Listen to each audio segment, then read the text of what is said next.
Two very interesting games in the Champions League this evening, two very interesting results. The game that I watched was the PSG Liverpool one. However, I have seen highlights from the other game. We'll start with the PSG Liverpool game. And the first thing that I think was interesting about this was Arne Slot's setup. A back five is something that he hasn't used very often. I think he's only used it once since coming to Liverpool, and it was in like a Carabao Cup game or a League Cup game, something like that, and it didn't work, I don't think. So it's really interesting that he did go with a back five. It definitely suits the wing backs. It suits Frimpong, it suits Kerkez.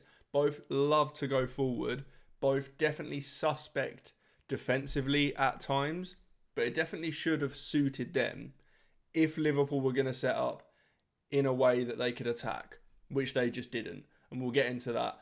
But yeah, that setup of a back five was really interesting. And I didn't actually hate the way it played out, in that they were a lot more solid than they were against Man City, for example. They're a lot more solid than they've been in previous games. So I guess that was the reason that Slot did it. And it came off in that sense. They got very unlucky with the first goal. Obviously, Doue has a shot from kind of the corner of the 18-yard box, and it's deflected over the top of Mamadashvili, which is very unlucky given that they kind of defended pretty well up until that point, and they defended quite well in most of the game, really. Obviously, PSG had a lot of chances, and we'll get into them. But the setup, what I did quite like about it, it did allow the likes of someone like Van Dijk to follow Dembele. Dembele isn't a striker that will just sit on the last man, sit on the last defender the whole time. He will drop deep, and this PSG team just completely rotate and move around everywhere, again, which we'll get onto. But the formation, the five at the back, allowed Van Dijk to step in with Dembele. And yeah, Ali McCoist was saying on commentary so much that obviously that's not where Van Dijk wants to be. Of course, that's not where Van Dijk wants to be. But at times you do still have to follow him. Not every single time, of course, but if you're playing with two other centre-backs either side of you, then you can afford for one to drop in and follow the striker and not leave a massive hole, a huge hole, which would have been left if they were playing four at the back. I didn't mind the setup in terms of defensive solidity, which we did see. I mean, PSG still had a lot of chances, and this game could have been 3-4-0, which would have put Liverpool out of the tie for sure. Liverpool are still in this tie, I'd say, but they could have done with a goal, to be honest, and they didn't really ever look like getting one. But staying on this back five situation, I thought one player in particular was impressive. Joe Gomez, I thought, was really, really good.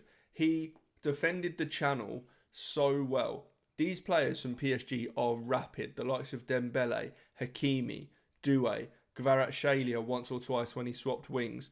He followed them really, really well. They're not easy players to follow when a ball goes in behind or into the channel between him and Kerkez. And this was Gomez, who's a right-footed player, a right-footed centre-back, playing at left centre-back in a back five, which he's very, very rarely played. If you're going to play him, you'd expect him to be right centre-back, of course, but you can't put Konate left centre-back.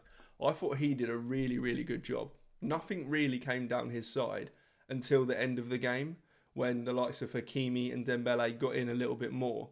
But it was more dangerous the other side, on Konate, Frimpong's side, where Kvaratskhelia got in multiple times. So I thought Joe Gomez actually had a really good game at left centre-back. And it kind of looked okay for Liverpool. At 1-0, you thought Slot will absolutely take this. This is probably what he set up for, a 0-0 or a 1-0 that he could take back to Anfield.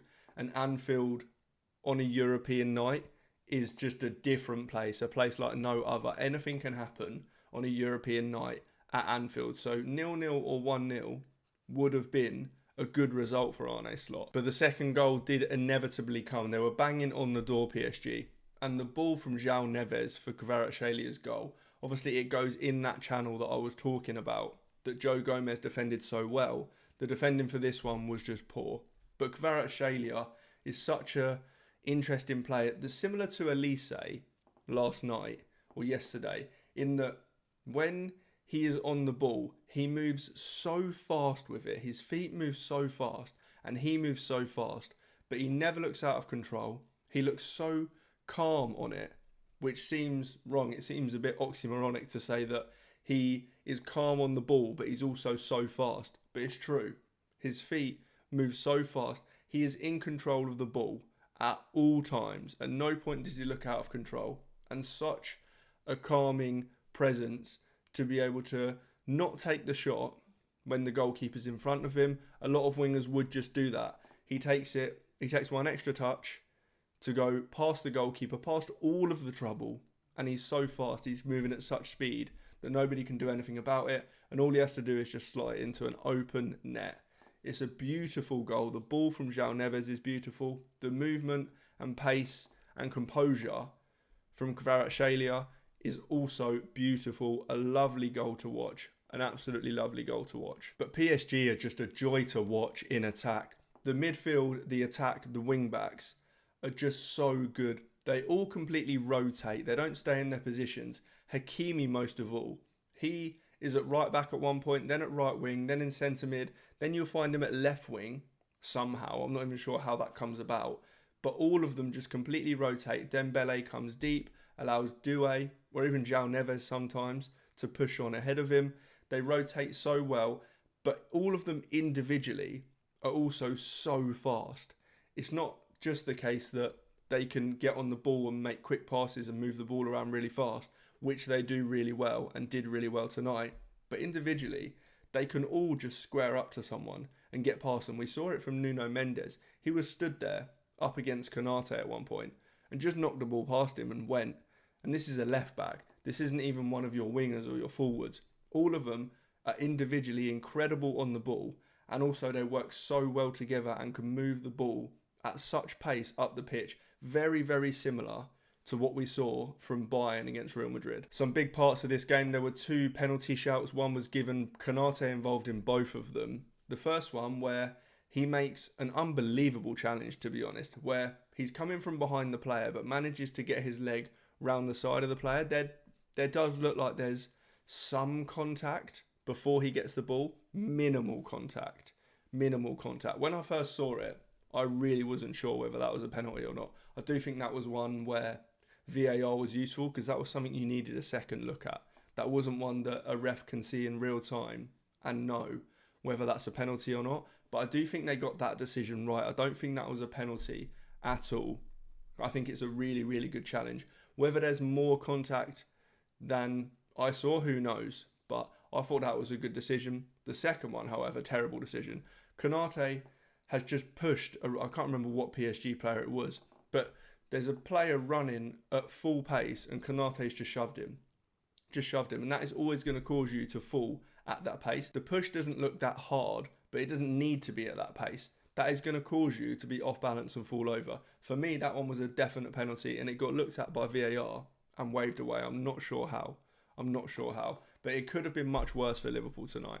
Could have been so much worse. PSG had so many chances.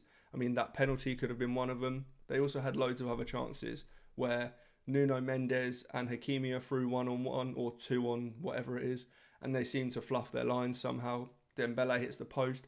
The one where Konate's made the challenge, that could have easily been a goal. So many chances that PSG didn't take. But Liverpool just offered nothing at all going forward.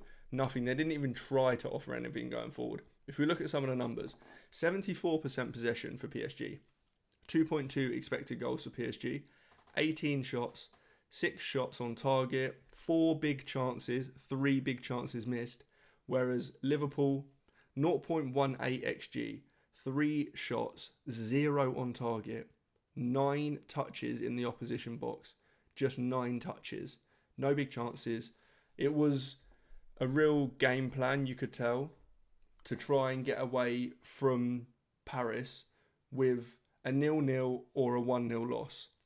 And 2-0 does keep them in the tie. It just about keeps them in the tie. Because, like I say, anything can happen on a European night at Anfield for sure. But they would have preferred a 0-0 or a 1-0. Nothing going forward whatsoever. No Mo Salah at all, which I thought was interesting. Don't get me wrong, he didn't deserve to play in this game based on his performance against Man City. His performance against Man City was probably one of the worst I've seen from Mo Salah in a Liverpool shirt. He didn't really show anything that suggested he should be playing in this game.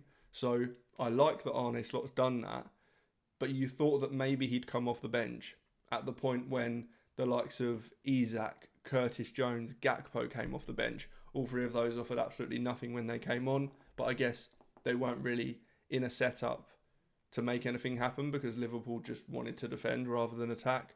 Again, Ekitike couldn't do anything up there on his own pretty much, but really interesting that Mo Salah didn't get any minutes at all. Whether that is going to happen going forward or not, I guess we'll see. Whether this formation happens going forward, I'm not sure it will, to be honest. But maybe Salah just doesn't fit in this. Although there is still a position where Wirtz played as kind of a right forward and then Szoboszlai was more a false nine in the central and Ekitike was on the left. You'd think that that right forward role would be perfect for Salah if they continue with this formation. Maybe this was a one-game thing. Something else to mention about this game as well. PSG don't play at the weekend, and I hate that. I absolutely hate it. I get why the league has done it, because they want to do it for like European coefficient reasons. They want their French team to do really well in the competition. But I think that that is just wrong. Either that happens for all teams, which I don't think it should, or it happens for no teams. I think that's the way it should be done. Because the game that got postponed at the weekend as well was a title game. It was a big, big game. And the other team are now at a disadvantage because of that. They don't play for however many days. It's quite a lot of days.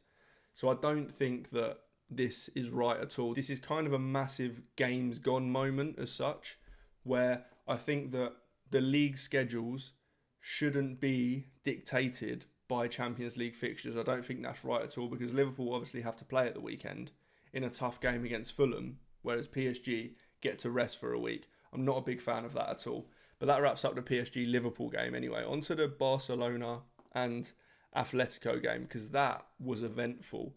Obviously, the main talking point here was Kubasi getting sent off. This was at the Nou Camp. A 2-0 loss at the Nou Camp is huge. Pau Kubasi sent off. Julian Alvarez then scores a worldie of a free kick. Beautiful free kick. And then Sorloth scores in the second half when he came on as well. A good finish, a good run down the left and a good ball in. But 2-0 going to Madrid is tough. That is a tough place to go. Barcelona will know that better than any team, how tough that place is to go. Without Kubasi, who is obviously not having the best season this season compared to last year, but he is so important to the way they play. With that high line that Hansi Flick likes to play, Kubasi and his pace is one of the key parts of it.